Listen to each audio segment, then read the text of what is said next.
अच्छा, हमारे पास सबसे पहले जुवेनाइल डेलिक्वेंसी, हम इसको थोड़ा सा देखेंगे कि जुवेनाइल डेलिक्वेंट क्या होता है और जुवेनाइल डेलिक्वेंसी क्या होती है।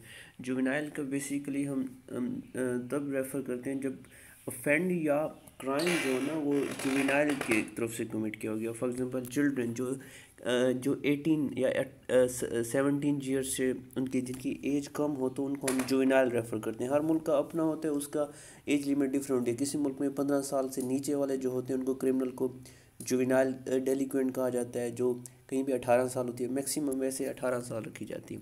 डेलिक्वेंसी का बेसिकली मतलब यह है कि जो नॉर्म्स हैं हमारी सोसाइटी के अंदर जो क्राइम्स में नहीं आती, या जो बेसिकली लॉज हैं उनके अगेंस्ट अगर कोई क्राइम कमिट किया जाए, किसकी तरफ से? जुवेनाइल मतलब बच्चों की तरफ से जो 18 साल के कम उम्र के हों, तो उसको क्या कहेंगे? जुवेनाइल डेलिक्वेंसी। तो सबसे पहले ऊपर यही है जुवेनाइल डेलिक्वेंसी की डेफिनेशन। तो इसमें जुवेनाइल के बारे में बताया गया, उसके बाद उसकी डेलिक्वेंसी की डेफिनेशन बताई जाती है। तो जुवेनाइल डेलिक्वेंट हम तब यूज़ करेंगे टर्म जो 18 साल से उम्र कोई क्राइम कमिट करेगा तो हम उसको क्रिमिनल कहेंगे। तो बच्चों को या ऐसी ऐसी टर्मिनोलॉजीज़ की से एक्सपोज होने से बचाने के लिए ना उन्होंने कहा कि नहीं, बच्चों के लिए जो हम टर्मिनोलॉजी यूज़ करेंगे वो डेलिक्वेंट होगा। डेलिक्वेंट होगा मतलब जो सीधे रास्ते से भटक गया हो, जो मतलब सही नॉर्म्स जो है सोसाइटी के अंदर। वैसे सोसाइटी के अंदर ये बच्चों के लिए एक नॉर्म ये है कि भाई हर बच्चा स्कूल जाए और वो स्कूल बंक ना करे। कुछ बच्चे होते हैं जो स्कूल से भाग जाते हैं या टीचर से उलझ पड़ते हैं या कोई ऐसा बिहेवियर शो करते हैं जैसे घर से भाग जाना। फॉर एग्जांपल एक बच्चे होते हैं तो उसे कहेंगे वो डेलिक्वेंट हो गया, वो सीधे रास्ते में नहीं है। तो इस तरह जो जुवेनाइल डेलिक्वेंट होंगे तो वो इसमें बेसिकली हमारे पास छोटे बहुत लेवल के भी क्राइम आ सकते हैं, ऑफेंस आ सकते हैं, या नॉर्म्स को ना फॉलो करना आ सकता है। जैसे घर से भाग जाना, ये क्राइम तो नहीं है लेकिन एक है कि नॉर्मल बिहेवियर नहीं है, तो ऐसे बच्चों को जुवेनाइल डेलिक्वेंट कहेंगे। ये बेसिक लेवल है कम से कम। और मैक्सिमम लेवल क्या होगा? किसी बच्चे के हाथों कत्ल हो जाता है, कोई बच्चा डकैती करते हुए पकड़ा जाता है, कोई बच्चा चोरी करते हुए पकड़ा जाता है। तो इन सारों को हम, अगर वो 18 साल की कम उम्र से होंगे तो उनको क्या कहेंगे? जुवेनाइल डेलिक्वेंट कहेंगे। ये वाला ठीक है। नेक्स्ट हमारे पास टाइप होती हैं। अब जो जुवेनाइल डेलिक्वेंट होते हैं उनकी टाइप क्या होती है? एक तो है रिपीट ऑफेंडर। रिपीट ऑफेंडर का मतलब है कि एक ऐसा बच्चा जो बार बार क्राइम में इंडल्ज हो जाए, जो बार बार पकड़ा जाए, या जो ना भी पकड़ा जाए लेकिन वो रिपीटेडली क्राइम करता हो, एक तरह के या डिफरेंट तरह के, तो उसको क्या कहेंगे? Repeat offender. वो बार बार कमिट कर रहा है। दूसरा हो जाएगा हमारे पास एज स्पेसिफिक ऑफेंडर। मतलब ये है कि एक बच्चा है, छोटा है बच्चा, वो क्राइम में इंडल्ज हो गया है, मतलब वो ऐसी उसकी एक कंपनी बन गई है या पीर ग्रुप बन गया उन छोटे बच्चों का। वो क्या करते हैं, किसी की खेतों में चले जाते हैं, जैसे आम तोड़ लेना, और कहीं भी ऐसी जगह पे चले जाते हैं, या कोई ऐसा क्राइम कर देते हैं किसी तरह, किसी को छेड़ दिया, कोई ऐसा चीज़ कर दी जो कि ऑफेंस में आ जाता है। ओवर स्पीडिंग में, फॉर एग्जांपल बच्चों ने बाइक लेके ग्रुप के अंदर, तो वो बाइक्स लेके सिग्नल ब्रेक कर रहे हैं, ओवर स्पीडिंग कर रहे हैं, मतलब ऐसी चीज़ों में इंडल्ज।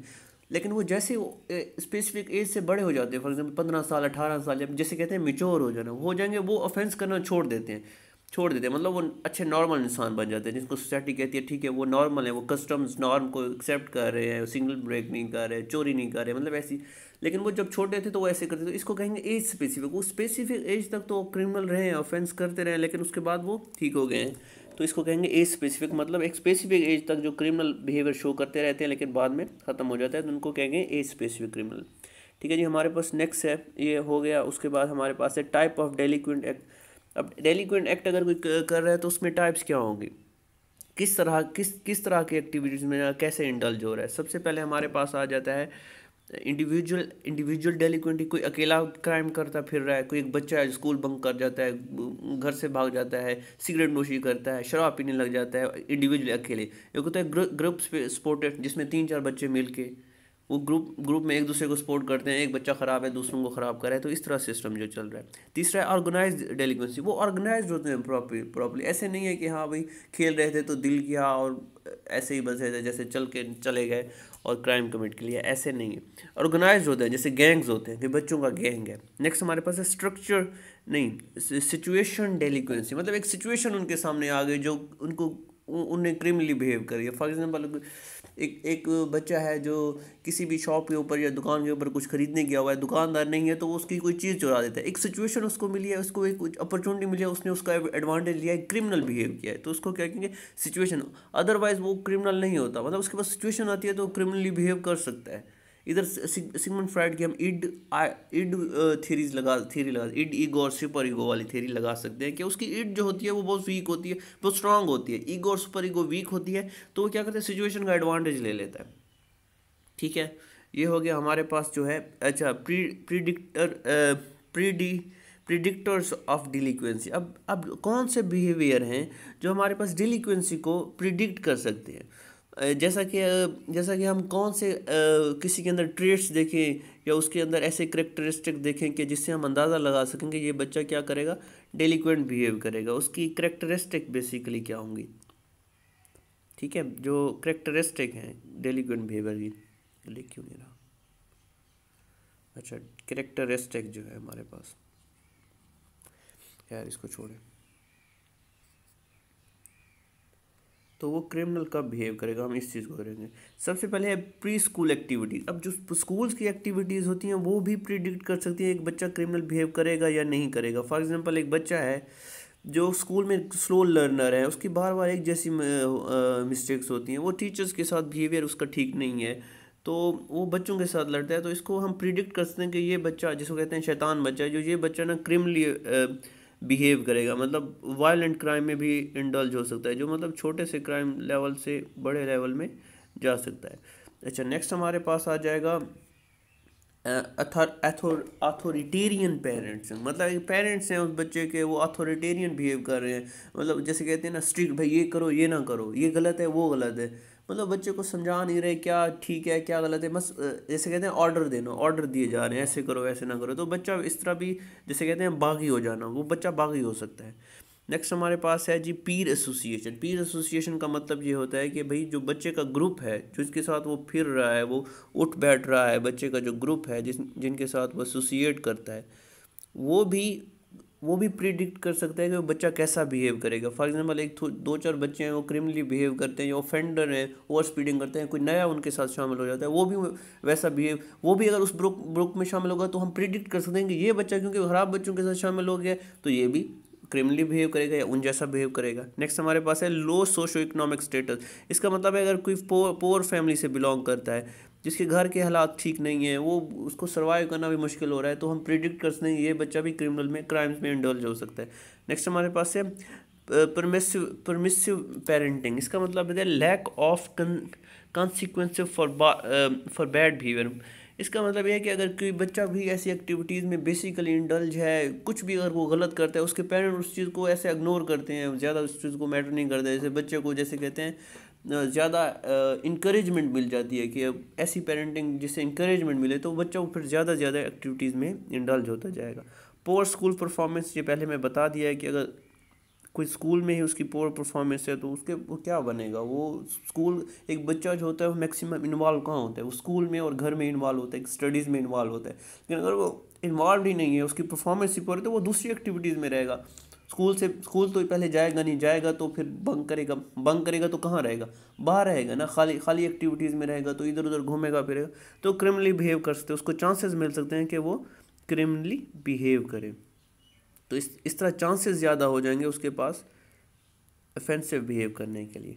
ठीक है जी, नेक्स्ट हमारे पास है पीर रिजेक्शन। अगर किसी को, पीर रिजेक्शन का मतलब है, पीर ग्रुप बेसिकली आपका एज स्पेसिफिक ग्रुप होता है। फॉर एग्जाम्पल एक बच्चा 12 साल का है तो वो 12 साल के बच्चों के साथ घूम फिर रहा है, 12 10 13 साल के बच्चों में। अगर कोई बच्चे को एसोसिएट ही ना करे, उनको मतलब अपने साथ मिलाए ना, तो वो रिजेक्शन भी उसको ऑफेंस में की तरफ लेके जा सकती है।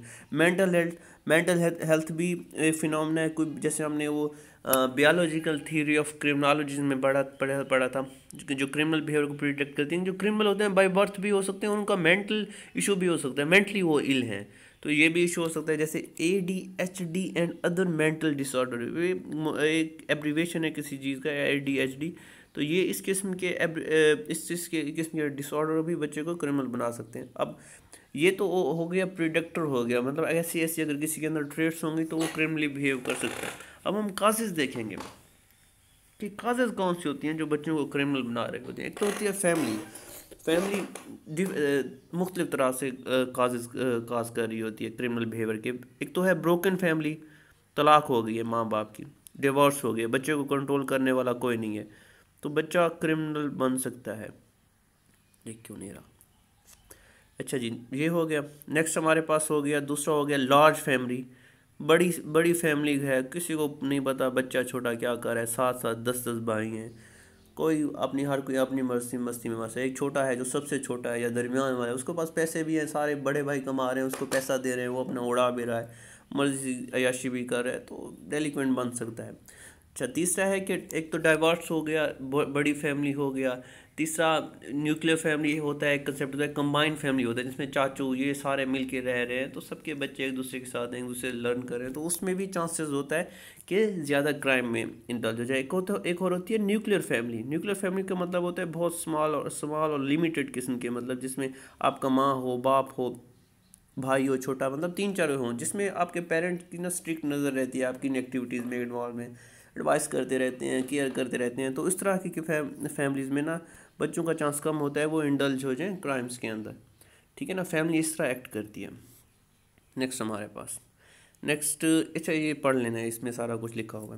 नेक्स्ट हमारे पास इकोनॉमिक प्रॉब्लम वही हो गई, पॉवर्टी हो गई, किसी के पास एम्प्लॉयमेंट नहीं है, किसी के माँ बाप के फ्रस्ट्रेशन है, बच्चों पे फ्रस्ट्रेशन निकालते हैं, बच्चे फिर आगे डेलिक्वेंट बन जाते हैं। ठीक है ना, इसको मैं थोड़ा सा पढ़ता हूँ। इकोनॉमिक, यहाँ से पढ़ रहा हूँ, कहाँ से पढ़ रहा हूँ, यहाँ से। Economic problem in family fail to fulfill the needs of children who associate with other children enjoying those lavishes। वो कह रहा है कि भाई इकोनॉमिक प्रॉब्लम पेरेंट्स की होती हैं, लेकिन वो फिर बच्चों पे इम्पेक्ट करती हैं। फॉर एग्जांपल एक बच्चा है, वो देख रहा है दूसरे बच्चों के पास खिलौने हैं, वो घूम फिर भी रहे हैं, उनके पास जेब में हर वक्त पैसे भी होते हैं, उसके पास कुछ नहीं है, तो इस तरह स्ट्रेस बच्चा लेता है और वो भी इन चीज़ों को अटेन करने की कोशिश करता है। ठीक है, हमारे पास next social and moral problem. Social moral problem क्या है? Children and youth learn what they see in their family, they observe gender criminal violation of human rights abuse. अच्छा, ऐसा बेसिकली मतलब क्या है कि बच्चा जो है ना, जैसे लर्न बिहेवियर थ्योरी हमने पहले पढ़ चुके हैं, वो ये कहती है कि जो इंसान देख रहा है ना, वो वैसे एक्ट करता है। एक बच्चा है जो बड़ा हो रहा है, उसने देखा है उसका बाप उसकी माँ को मारता है, या बाप अगर चोर है, क्रिमिनल है, तो चोरी करके आता है, उस चीज़ को वो ठीक समझने, नॉर्मल समझने लग जाता है। उसके अलावा दूसरे भी लर्न करने के तरीके होते हैं, वो मूवीज़ देख रहा है, ड्रामे देख रहा है, या इनोवेटिव तरीके से कोई बच्चे, मूवीज़ ऐसी है जिसमें बच्चे चोरी करते हैं, बड़े हो गए वो बड़े क्रिमिनल बन जाते हैं।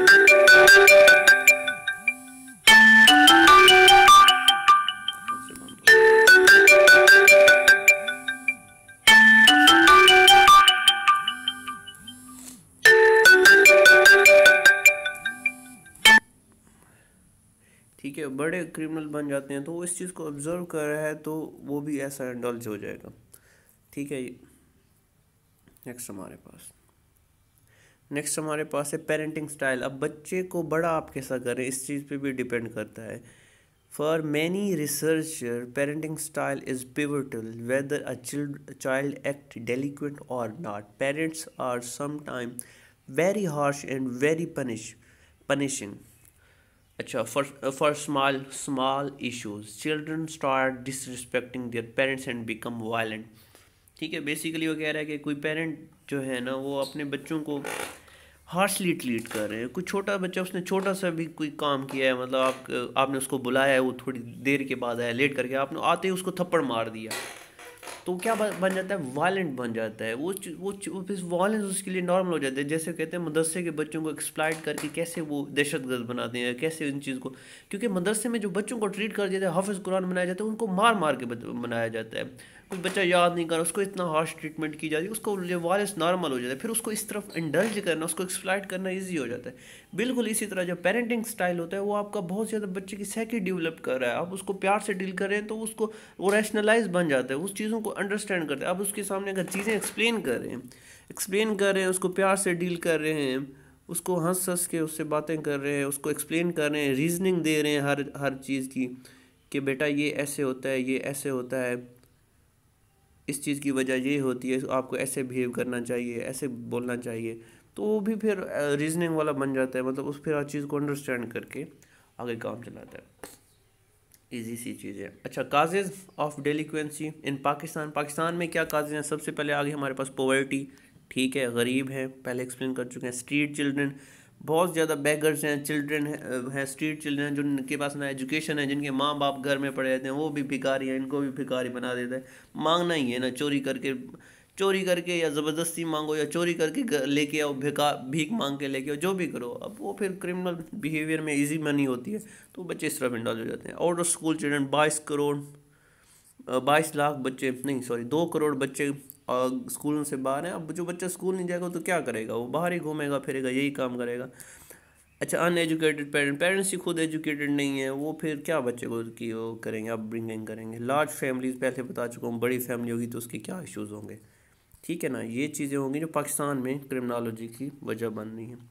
डीलिंग विद जुवेनाइल डेलिक्वेंसी, अब ये ठीक है, आपको पता लग गया है बच्चा क्रिमिनल बिहेव कर रहा है, वो ठीक नहीं चल रहा है, तो उसको लॉ कैसे डील करेगा? अब बच्चे को गिरफ्तार करना है या बच्चे को अरेस्ट करके थाने में डालना है, उसको कोर्ट में पेश करना है, उसने ऐसा कोई क्राइम कर दिया, कत्ल कर दिया है कोई, तो क्या कैसे डील करना है? तो इस तरह इसको डील करने के लिए स्पेसिफिक लॉज हैं।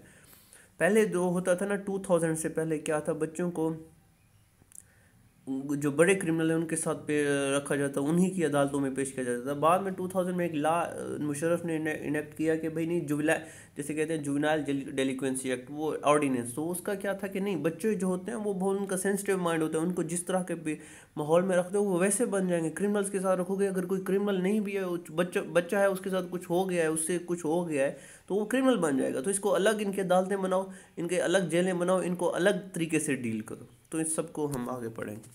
अच्छा, the procedure greatly differ from the adult criminal, the police can avail following option. अच्छा, सबसे पहले जो जुवेनाइल से ट्रीट कर रही थी वो पुलिस कर रही थी। फॉर एग्जांपल किसी बच्चे से कत्ल हो गया, चोरी में पकड़ा गया या कोई ऐसी चीज़ हो गई है, तो उसको सबसे पहले उसका जो इंटरेक्शन होगी वो पुलिस के साथ होगी। और पुलिस की भी कुछ खास ड्यूटी होती है, उन्होंने क्या करना है, सबसे पहले issue warning to minor and release. अगर छोटा क्राइम है तो वार्निंग देंगे बच्चों को और छोड़ देंगे। दूसरा क्या करेंगे, detain and call the parents. वो क्या करेंगे, बच्चे को बिठा लेंगे अपने पास, उसके माँ बाप को बुलाएंगे, भैया आपके बच्चे ने ये काम किया, आप बताएं इसके साथ क्या करना है। मतलब एक किस्म की बच्चे को दिखाएंगे कि भाई तुम्हारे साथ क्या हो सकता है, या तुम्हारे माँ बाप को बुला के ना वो कहेंगे आप ले जाएं थाने से। मतलब एक किस्म की फिर माँ बाप आगे ट्रीट करें, तो इस तरह का सिस्टम हो सकता है। थर्ड है arrest and refer matter to the juvenile court. Third है अगर ऑफेंस ऐसा हो जाए कि जिसको बच्चे को छोड़ा ना जा सके, कुछ चोरी करते हुए पकड़ा गया या डाका डालते हुए या कत्ल में इंडल्ज हो गई, तो फिर क्या करेंगे, माइनर को अपने पास डिटेन करेंगे और कोर्ट को, जैसे दूसरे क्रिमिनल प्रोसीजर में होता है, कोर्ट में रेफर कर देंगे, ठीक है। If the case refer to court the following. अच्छा, अब पहले दो में तो बच्चा छूट गया, उसको वार्निंग मिल गई, अब कोर्ट में चला गया तो उसके फिर आगे फिर क्या प्रोसीजर है, वो कोर्ट क्या करेगा, भी देखेगा भाई पहले सबसे पहले कि बच्चे की जो उम्र है वो जुवेनाइल में आती भी है कि नहीं, 18 साल से कम है भी कि नहीं, ऑफेंस क्या है, उसका क्राइम क्या है, उसका प्रीवियस रिकॉर्ड क्या है, उसका एजुकेशन स्टेटस क्या है, उसकी ability of offender to control juvenile behaviour. अब जो जुवेनाइल उसने क्राइम कमिट किया, उसकी अपनी एबिलिटी थी उसको करने, मतलब उसकी रेशनैलिटी थी उसको क्राइम कमिट करने में, या उसने से बाई चांस हो गया। सारी चीज़ें करने के बाद ना ये पुलिस होगी जो उसको मैटर को रेफ़र करेगी रिपोर्ट बना के।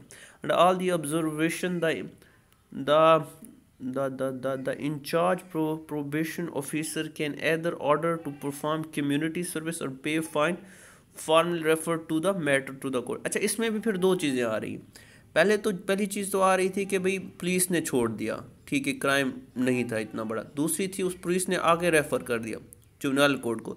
जुवेनाइल कोर्ट से पहले एक आता है हमारे पास प्रोबेशन ऑफिसर। प्रोबेशन ऑफिसर जो होता है वो जिसको कहते हैं इन्वेस्टिगेशन ऑफिसर भी कह सकते हैं, ये स्पेशल होता है बच्चे के लिए।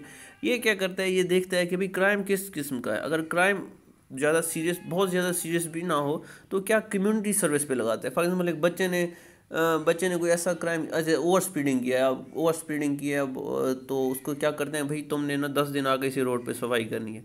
जैसे एक बीच में एक वाक़या हुआ था, किसी ने क्या किया, बच्चों ने या कोई बड़े थे, उन्हें गंद किया स्ट्रीट में या गाड़ी से बाहर गंद फेंका, तो उनको क्या किया, आपने 10 दिन इसी सड़क पे सफाई करनी है। मतलब कम्युनिटी सर्विस में से एक कंसेप्ट बाहर का ही है। जैसे कहते हैं शेल्टर होम्स में जाके आपने जाके सफाई करनी है या आपने खाना सर्व करना है, इस तरह की कम्युनिटी सर्विस करनी है, तो वो फिर वो भी कर सकते। लेकिन अगर मामला ज़्यादा सीरियस हो जाए तो फिर वो कोर्ट को के पास भी चला जाता है। जब कोर्ट के पास चला जाता है तो कोर्ट के पास दो चीज़ें होती हैं। कोर्ट कहता है कि या कर लो आप प्ली एग्रीमेंट। प्री एग्रीमेंट का मतलब है कि आप मान लो कि आपने क्राइम किया है। जब आप मान लेते हो फिर आपकी सज़ा कम हो जाती है। फिर कोर्ट डिसाइड करता है कि आपको क्या करना है, आगे आपको कन्फाइनमेंट में देना है या आपको छोड़ देना है वार्निंग के साथ और कुछ शर्तों के साथ। गया आपने रिपोर्ट करना है थाने में हर हफ्ते, अपने घर में रहना है, पुलिस कभी भी आपको चेक करने आ सकती है, इस तरह की फिर चीज़ें होती हैं। प्ली एग्रीमेंट ये होता है, ठीक है ना। प्ली एग्रीमेंट बेसिकली होता है, अब आप दोबारा समझें प्ली एग्रीमेंट, इसको पढ़ेंगे। In plea agreement with court juvenile is, क्या लिखा है मैंने, asked to comply with the given condition such as attending counselling community service. अब प्ली एग्रीमेंट में जब आप मान लेते हो कि आपसे क्राइम हुआ है तो फिर वो शर्तें लगाते हैं, ये काम करो, ये काम करो, कम्युनिटी सर्विस करो, अगर आपने किसी का नुकसान किया उसकी भरपाई करो, एग्रीमेंट कर लेते हैं, मतलब कोर्ट करता है आपके साथ। वो क्या होता है, बच्चे को असल में बचाना चाह रहे हैं जेल में जाने के लिए, क्योंकि जेल और उसका जो करेक्शन सेंटर है अलग से जो जेल है उसका हार्श इन्वायरमेंट है, बच्चा रह सकता है नहीं रह सकता, उसकी उम्र छोटी है, तो उसको असल में बचाना चाह रहे हैं। दूसरा होता है डाइवर्जन। डाइवर्जन का मतलब है कि जो आपका वकील है जुवेनाइल का, जिसने क्राइम कमिट, उसका वकील कहता है नहीं मेरे तो वकील ने किया भी नहीं, हम कोर्ट में प्रोसीड करेंगे, हम अपना मुकदमा लड़ेंगे, उसके बाद फिर प्रॉपर मुकदमा चलता है, ठीक है ना।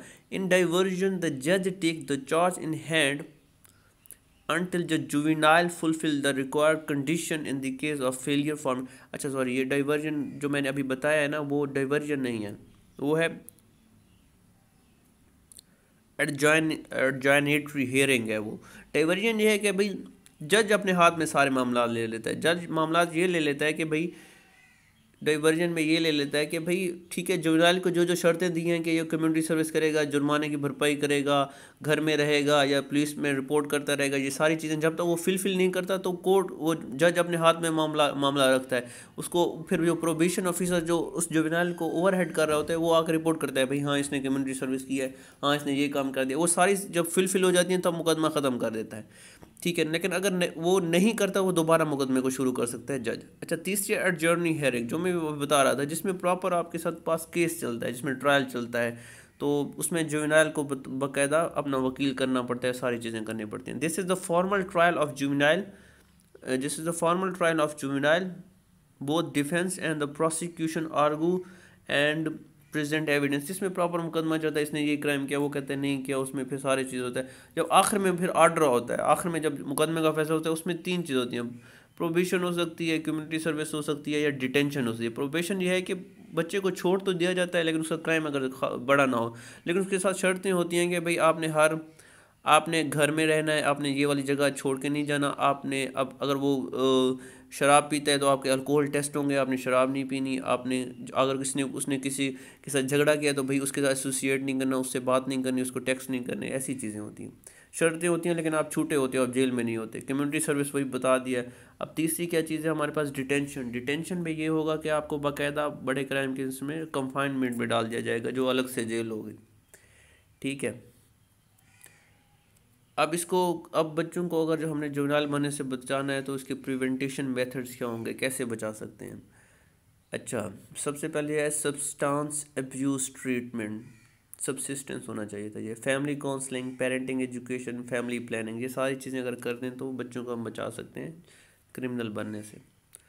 नेक्स्ट हमारे पास स्टेटस ऑफेंडर्स क्या होते हैं। स्टेटस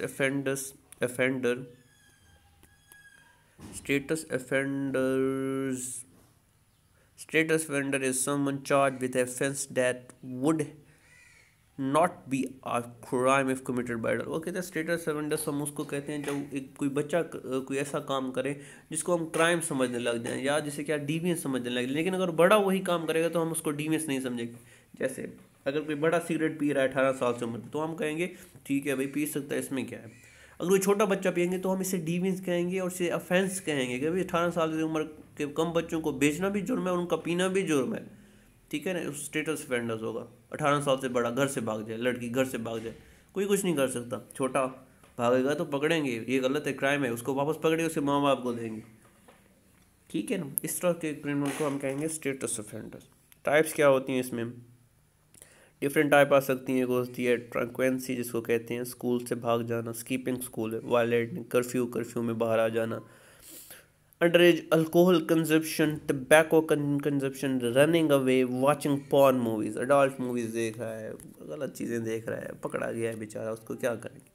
ऑफेंस है, बड़ा पकड़ा जाए तो ठीक है, अडल्ट है, उसको कुछ नहीं कहते। जैसे अगर आप कभी कभी यूट्यूब पे कुछ ऐसी चीज़ चलाएं जिसमें कोई ऐसी मतलब अडल्ट्री हो, तो वो आपसे पहले पूछते हैं कि आप 18 साल से कम तो नहीं है, या आप ऐसी कोई साइट पे जाएं तो वो आपसे पूछते हैं 18 साल से कम है, तो आपको एक्सेस नहीं देते, आप कहते हैं हाँ आई एम अबव 18 ईयर, तो वो आपको एक्सेस देते हैं, ऐसी चीज़ें। ठीक है ना, ये लास्ट वाले के बारे में। नेक्स्ट हमारे पास है हैंडलिंग स्टेटस ऑफेंडर। अब स्टेटस ऑफेंडर को कैसे हैंडल करना है। स्टेटस ऑफेंडर्स आर, यहाँ से पढ़ रहा हूँ, considered as a risk juvenile that they have tendency to indulge in crime activities, therefore they need supervision of their daily activities with family members relative under welfare program young people are assigned। अच्छा, basically वो कहते हैं status offenders basically बड़े offender तो नहीं होते, लेकिन उसका मतलब ये हो सकता है वो इंडल्ज हो सकते हैं, मतलब उनका चांस बहुत ज़्यादा है कि वो क्रिमिनल बन जाए। ठीक है, वो क्रिमिनल है तो नहीं, मतलब शो कर रहे हैं, साइंस शो कर रहे हैं, अपने साइंस शो कर रहे हैं क्रिमिनलिटी में इंडल्ज होने के लिए, तो उनको डील करने का तरीका ये है कि जो घर के बड़े हैं ना उनको असाइन कर दिया है, भाई आपने इस बच्चे की, ऐसे कोई बड़ी बहन है या बड़ा भाई है तो भाई ये छोटे भाई पे नज़र रखनी है, इसको देखना है ये कौन सी एक्टिविटीज़ में इन्वॉल्व है, इसके ऊपर थोड़ा सा नज़र रखनी है। तो इस तरह हम स्टेटस ऑफेंडर को डील करते हैं। वेलफेयर ऑर्गेनाइजेशन भी करती हैं, वो बच्चे को अपने साथ ले जाती हैं, उनको स्कूल, जैसे स्ट्रीट के बच्चे हैं, चिल्ड्रन हैं, वो अगर कोई ऐसा बेगरी में इन्वॉल्व हैं, भीख मांग रहे हैं ऐसे, तो उसको क्या कहते हैं, एजेंसीज NGO वाले कहते हैं, स्कूल में ले जाते हैं, मुफ्त किताबें देते हैं, उनको पढ़ाने की कोशिश करते हैं, इस तरह की चीज़ें। रोटेट। ठीक है, juvenile justice system of Pakistan. Pakistan में जुवेनाइल जस्टिस सिस्टम कैसे काम कर रहा है, इस चीज़ को देखेंगे। Until 2000, juvenile were prosecuted under the same criminal law as adult crime. To prevent children from the hardship of criminal justice system in Pakistan, Juvenile Justice System Ordinance 2000 was adopted. Under this ordinance, all the legal actor, prosecutor, judge, defense, police, probation officer have to play a very special role to protect the rights of juvenile, to prevent him from becoming habitual offender.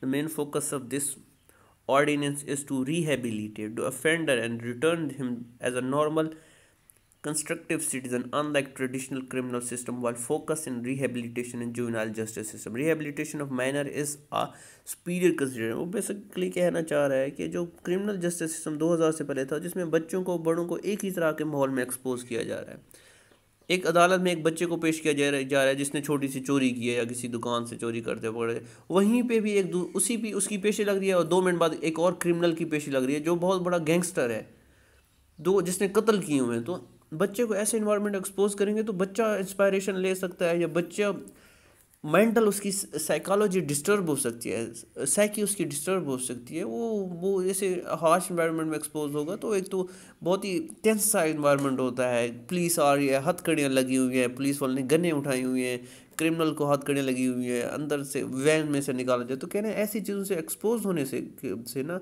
बच्चों को बचाने के लिए ना हम एक अलग system बनाएंगे, जिसमें उसका कौंसल भी अलहदा होगी, प्रोसिक्यूटर भी अलहदा होगा, जज भी अलग से डील करेगा, डिफेंस भी अलहदा होगी। तो इसका बेसिकली मकसद क्या था कि जो बच्चा क्रिमिनल नहीं बना अभी तक, वो सिर्फ ऑफेंडर है, जुवेनाइल है, वो उसको बचा के ना दोबारा उसको ठीक बना के ना, ठीक नॉर्मल सिटीज़न बना के, कंस्ट्रक्टिव सिटीज़न बना के वापस सोसाइटी के अंदर डाला जाए। ठीक है ना, लेकिन अगर आप उसको हार्शली ट्रीट करोगे, वो क्या करेगा, वही ऑफेंडर जो है वो क्रिमिनल बन जाएगा बड़ा होके। तो इसके लिए क्या पूरा ये जुवेनाइल जस्टिस सिस्टम पाकिस्तान के अंदर इंट्रोड्यूस कराया गया परवेज़ मुशर्रफ की तरफ से। ठीक है ना, तो बेसिकली ये मकसद है। नेक्स्ट हमारे पास ओवरव्यू था ये, तो ओवरव्यू हमने ले लिया। अब हम आगे पढ़ेंगे ये सिस्टम एक्चुअली है क्या। सिस्टम में पूरी चीज़ें आएंगी, अलग अलग पढ़ेंगे, कोर्ट्स का बिहेवियर, पुलिस का बिहेवियर, सबका, प्रोसिक्यूटर क्या करता है, जज का क्या क्या ड्यूटी होती है। वाई स्पेशल ट्रीटमेंट मैंने बता दिया उसमें सारा, के बच्चे को ना बचाने के लिए हार्श इन्वायरमेंट से, तो ये हमने कर लिया है। ठीक है, नेक्स्ट हमारे पास है पुलिस का रोल। पुलिस का रोल सबसे इंपॉर्टेंट है। क्यों इंपॉर्टेंट है? क्योंकि पुलिस ही सबसे पहले कोई क्राइम कर रहा है तो उसके साथ जो इंटरेक्ट कर रही है वो पुलिस कर रही है। Law enforcement role with the young offender, boys and the girls, क्या लिखा है पता नहीं, तो मुझे खुद की Under 18 team. जी. Under 18 is challenging because federal law protect young people who commit serious crime and encourage return to community. In juvenile justice system, police role is primary and most important.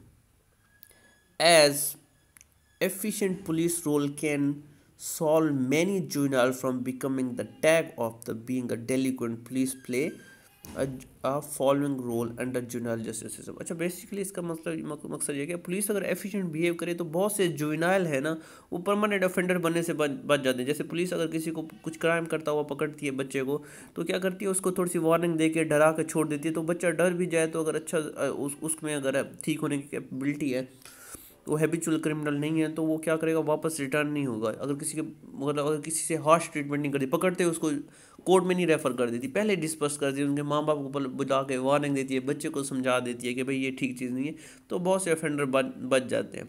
Even अगर police ठीक तरह से भी deal करे तो बहुत से दूसरे क्रिमिनल जो ऑफेंडर बनने वाले होते हैं उस ऑफेंडर को देख के वो भी नहीं बनते. तो कह रहे हैं पुलिस का रोल जो है इफेक्टिव है. तो पुलिस सबसे पहला क्या करिए, ये करिए कि बच्चे को बचा रही है कि क्रिमिनल कोर्ट में ना जाए, या जुवेनाइल कोर्ट में ना जाए, ऐसी चीज़ों से बच जाए, डिटेंशन में जाए, तो पहले डिस्पर्स करने की कोशिश करते हैं. लेकिन अगर हो जाए तो फिर उसके बाद सबसे पहले उसके बाद पुलिस का काम होता है, कोर्ट रेफरल करती है. जो केस है वो अगर ज़्यादा संगीन नौयत का है तो वो कोर्ट में रेफरेंस करेगी, रिपोर्ट बनाएगी. ठीक है, एक काम तो पुलिस का ये होता है. दूसरा काम होता है स्टेटस ऑफेंडर्स को डील करना. स्टेटस ऑफेंडर हमने बात की जो मतलब अंडर एज क्राइम्स करते हैं, जैसे स्मोकिंग करना, घर से भाग जाना, पॉर्न मूवीज़ देखना, इशारे तोड़ देना. ठीक है ना, इस तरह इसको डील भी पुलिस ही करती है. पुलिस मतलब आगे कोर्ट में तो ऐसे अब नहीं हो सकता. किसी ने सिगरेट पिया उसको कोर्ट में तो नहीं ले जा सकते. किसी ने कोई घर से भाग गया तो उसको कोर्ट से में तो नहीं लेके जा सकते ना. तो या किसी ने पॉर्न मूवीज़ देखी है, किसी ने इशारा तोड़ा, कोर्ट में तो नहीं, उसको पुलिस ही डील करती है. ठीक है, पुलिस का ये काम होता है. दूसरा होता है protective service. Protective police play the role of protector, removing juvenile from abusive home and transfer to the shelter home. अब कोई बच्चा है वो क्रिमिनली इसलिए बिहेव कर रहा है क्योंकि उसके पेरेंट्स की का बिहेवियर ऐसा, आपस में लड़ते रहते हैं, माँ बाप या क्रिमिनल हैं, बच्चे को मारते हैं, पीटते हैं. तो पुलिस का काम होता है उस बच्चे को वहाँ से निकाल के, वहाँ से मतलब ऐसे अब्यूसिव घर से निकाल के कहाँ पे ले जाना, शेल्टर होम्स में, पनाहगाह जिसे कहते हैं, शेल्टर होम में ले जाके उसको सिक्योर इन्वायरमेंट देना. ये भी पुलिस का काम होता है. ठीक है ना, ये चलेगा. ये भी पुलिस की ड्यूटी में होती है. जुवेनाइल जस्टिस सिस्टम ऑर्डिनेंस के जो लॉ बनाया गया था उसके अकॉर्डिंगली मैं पढ़ रहा हूँ ये. अच्छा, चौथा है एजुकेशन. पुलिस एजुकेशन का भी काम करती है. कैसे, अब पुलिस वाले देखते हैं कि बच्चे कौन कौन से बिहेवियर में इंडल्ज हो रहे हैं. फॉर एग्जांपल वो ऑब्जर्व करें जो ऑफेंडर बन रहे हैं, वो स्कूल से भागने वाले हैं, वो उनमें ये ट्रेड्स हैं, वो मूवीज़ ज़्यादा देखते हैं, तो वो क्या करते हैं, स्कूलों में जाके ना बच्चों को लेक्चर देते हैं. जैसे कभी कभी पुलिस वाले आते हैं स्कूल में, ट्रैफिक वाले आते हैं, पहले आते थे, खैर अब तो ये ट्रेंड कम हो गया है. तो क्या करते हैं, बच्चों को सिर्फ लेक्चर देते हैं, एजुकेट करते हैं, बच्चों आपने इस चीज़ में नहीं इंडल्ज होना, ये चीज़ें नहीं करनी. ठीक है ना. अरेस्ट अल्टरनेटिव, वो क्या करते हैं, अब पुलिस वाले अवॉइड कर देते हैं कि जुवेनाइल को ना अरेस्ट नहीं करना. उसको अरेस्ट करेंगे तो हार्श इन्वायरमेंट में आ जाएगा, एक्सपोजर हो जाएगा, बच्चे का माइंड है, डरा हुआ बच्चा है, तो उसको क्या अरेस्ट के अल्टरनेटिव करते हैं. जैसे क्या करना, घर में बिठा देना. आखिर मैं इसको पढ़ता हूँ. Arrest is not the only option police have. Sometime juvenile और brought under questioning and left with warning. Parent could also ask to pick up. वही बात होगी कि जो अरेस्ट के अल्टरनेटिव है, उसको बिठा लेना, वार्निंग दे के छोड़ देना, उसके पेरेंट्स को बुला लेना और उसके बाद उनको कहना कि भाई आपका बच्चा इस चीज़ में डाल जाए, इसको कंट्रोल करें, और या कहना उनको आके थाने से उठा लें या रिसीव कर लें. ठीक है ना. वार्निंग भी हो सकती है, पेरेंट्स को भी इन्वॉल्व किया जा सकता है क्योंकि बच्चे अक्सर पेरेंट्स से ही डरते हैं ऐसे. तो ये भी अरेस्ट के अल्टरनेटिव होते हैं. ठीक है, नेक्स्ट हमारे पास नेक्स्ट करें ना करें, कितना हो गया, वही रिकॉर्ड हो रही है कि नहीं हो रही है. 33 मिनट का काफ़ी है, इसको हम नेक्स्ट करेंगे बाद में.